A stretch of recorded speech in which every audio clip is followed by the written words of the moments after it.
RTV app వార్తల్ని క్షణాల్లో చదివే అవకాశం ఉంటుంది. ఒక న్యూస్ పేపర్, ఒక టెలివిజన్ ఛానల్ మీ చేతుల్లో ఎప్పుడూ ఉంటాయి. అటువంటి రాష్ట్రవ్యాప్త దేశవ్యాప్త గ్రామీణ బంధుకు భారత కమ్యూనిస్ట్ పార్టీ సిపిఐ, భారత కమ్యూనిస్ట్ పార్టీ మార్క్సిస్టు సిపిఎం, వామపక్ష పార్టీలు సంఘీభావాన్ని మద్దతును తెలియజేస్తూ ఉన్నాయి.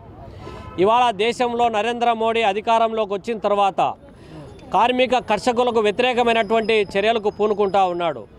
దశాబ్దాల తరబడి పోరాడి సాధించుకున్నటువంటి అనేక చట్టాలను సమూలమైనటువంటి మార్పుల పేరుతోటి దేశ సంపదను ఇవాళ శ్రామిక వర్గాన్ని నిలువునా దోపిడీ చేసేదానికి ద్వారాలు తెరిచినటువంటి ఘటనలను మనం చూస్తూ ఉన్నాం.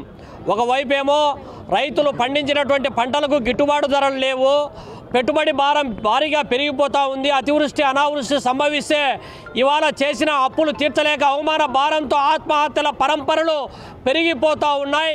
కనీస మద్దతు ధరకు చట్టబద్ధత లేదు, ప్రైవేటు బయర్స్ దోపిడీ చేస్తూ ఉన్నారు. వీటిని అరికట్టాలని, అదేవిధంగా బ్లాక్ మార్కెట్ కంట్రోల్ చేయడానికి కావలసినటువంటి చర్యలు తీసుకోవాలని చెప్పి రైతాంగం ఒకవైపు పోరాటం చేస్తూ ఉంది.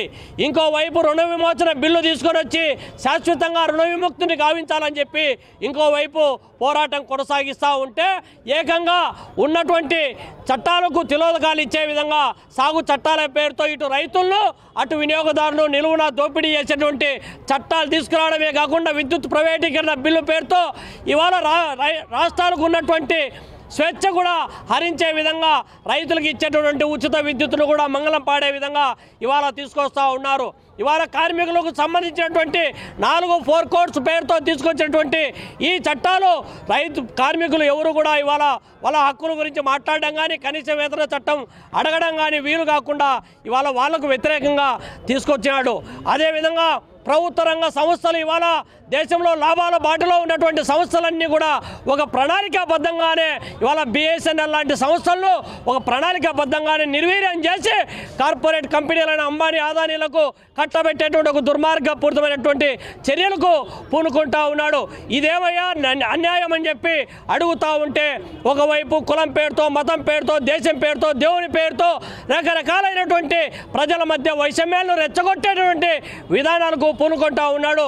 దేశంలో స్వతంత్ర దర్యాప్తు సంస్థలు అనేటువంటి సిబిఐ, ఈడీ లాంటి సంస్థలను కూడా రాజకీయంగా వాడుకొని ఈ దేశంలో రాష్ట్రాలకు ఉన్నటువంటి మరిన్ని వీడియోస్ కోసం ఛానల్ ని సబ్స్క్రైబ్ చేయండి. లేటెస్ట్ అప్డేట్స్ కోసం వాట్సాప్ ఛానల్ ని ఫాలో చేయండి. అండ్ లింక్ డిస్క్రిప్షన్ లో ఉంది.